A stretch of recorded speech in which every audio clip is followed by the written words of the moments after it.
নবী করিম সাল্লাল্লাহু আলাইহি ওয়াসাল্লাম বলেছেন, এমন প্রত্যেক ব্যক্তিকে জাহান্নাম থেকে বের করা হবে যে লা ইলাহা ইল্লাল্লাহ বলেছে এবং তার অন্তরে যবের দানার ওজন পরিমাণও কল্যাণ বা ঈমান থাকবে।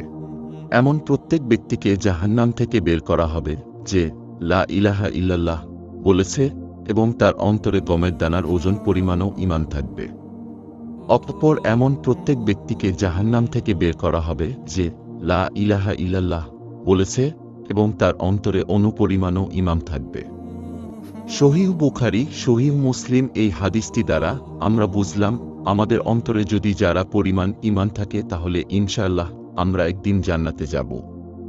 কিন্তু ঈমান নিয়ে মৃত্যুবরণ করতে চাইলে দুনিয়াতে থাকাকালীন আখিরাতের প্রস্তুতি নিতে হবে, আর বেশি বেশি দিনই আলোচনা শুনতে হবে।